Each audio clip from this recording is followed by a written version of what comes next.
Hi everyone, this is my political cartoon analysis by me, Olivia Hines. The political cartoon that I chose to analyze was labeled or named the Psychopathic Ward.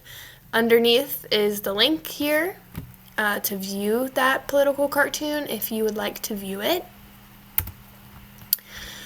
So, what I see in this political cartoon, I can identify a world with a sign attached to it, which is labeled Psychopathic Ward. There are also other planets in orbit in this political cartoon, but I think that's more of just decoration and adds to the depth of the cartoon, not really has anything to do with the meaning. The only words or phrases used on this cartoon is the word or label psychopathic ward, which is located around the Central Europe area. It is labeling the central part of Europe as the psychopathic ward in the world, and the only markings on the edge of this cartoon are other planets outside of the Earth, which are in orbit. The political cartoon, like I said before, targets Central Europe and the world. Central Europe is where the war began. We're referring to World War II. And it is also referencing Germany's invasion of Poland in the year of 1939. The signage of this psychopathic ward over the part of Europe implies that it has been overtaken with the madness of war and destruction. They made a lot of choices during this time, which ultimately led to this war happening. And the political cartoonist is calling out Central Europe for the actions it has taken and the insanity that they have for starting such a violent war. Many people did not agree with that, including its citizens. The message of this cartoon is the fact that Europe's government has been performing anti-communist actions. These actions are dangerous and create destructive disasters, like creating a war. Europe is making harmful decisions as well as creating destruction, which is damaging to the people and to their trust. The people did not agree with this, which made the psychopathic ward kind of label even more important, because the government was coming in and making all these decisions at that time. And with that, the cartoonist is calling out the central part of Europe, who is making these reckless decisions. The emotion portrayed in this political cartoon, obviously World War II, contains a lot of important things, and it is a very destructive war and a very long war. I would use these three simple and direct adjectives to describe the emotions that are portrayed within this cartoon. I would say that the three most important adjectives would be dark, infuriating, and destructive. The picture itself is very dark. There are a mix of dark colors and contrast on this page. I believe it's because it's talking about war. It's talking about dark emotions. People aren't happy. I am sure that people of Central Europe, if they would have seen this, would have been infuriated from being called the psychopathic ward, because they were not making these decisions. It was the government making these decisions for them. This is why I thought of the word infuriating. I thought of the word destruction because I am sure that there is a war involved with this cartoon. Without reading the background of it, I kind of got that there probably would be a war involved. It probably means that there's someone or a group of people are upset, which the citizens of Central Europe were upset at this time.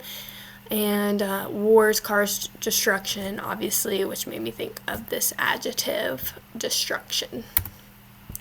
So, interest groups concerning the political cartoon. Central Europe's government at the time would disagree with this cartoon's message because they are the ones calling the shots. However, the people in Central Europe, which we talked about, the public would agree with this cartoon. The government was losing the people's trust now, and the government was not making decisions based on the people's interests, but their self-interests instead.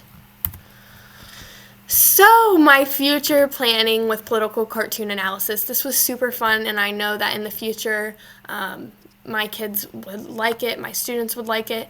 I remember doing this in my early childhood. middle school, and even some high school revolve around political cartoons. There's so much that they hold. I could see myself using cartoon analysis in my future classroom for sure. It is something that is fun, engaging, and it includes different topics throughout our history. There's a political cartoon for almost anything important that's happened in the history of the world. It is important to dissect different topics of history through all different lenses of those who lived through it. So political cartoons are developed by all kinds of people, all races, all backgrounds. So it's interesting to see those different lenses. And it is important for students to see that as well. This would be something fun for 3rd through 12th grade. I think anything younger, it's kind of hard to grasp the concept of a political cartoon and the depth that it goes into. In the past, I had to create my own political cartoon based on a historic event. I think this was maybe my freshman year of high school when I did this, so older, because you have to be more imaginative and more knowledgeable about those topics. This could be something like this activity that I could also do in my classroom one day, where I give them a cartoon and they analyze it. Obviously, it could be a less deeper, complex cartoon the younger that they are. I know that I really enjoyed being able to get creative and make my own political cartoon in history. So that's also a different activity that I could do, is have students make their own. These activities all include dissecting political cartoons, which are important for students to learn about different parts of history and be able to think critically about these parts of history. They definitely have to think critically, which I love about political cartoons. They can't just go surface level. They usually have to dive deeper into the topic and be more knowledgeable. And it sparks interest. It's very interesting. When you look at these political cartoons, it gives you different insights as a learner, of what is happening during the time or event, kind of through that different lens, which I talked about. It also gives you the ability to look at political or social issues in an engaging light. I do think that it is important to discuss these political cartoons, so students are able to see a political viewpoint in different lenses to think critically about historical text. So this is something that I'll be including in my future teachings as a social studies teacher, whether it's having them create their own political cartoon or analyzing a political cartoon from a past event. It is definitely something I will be using in my classroom. Thanks.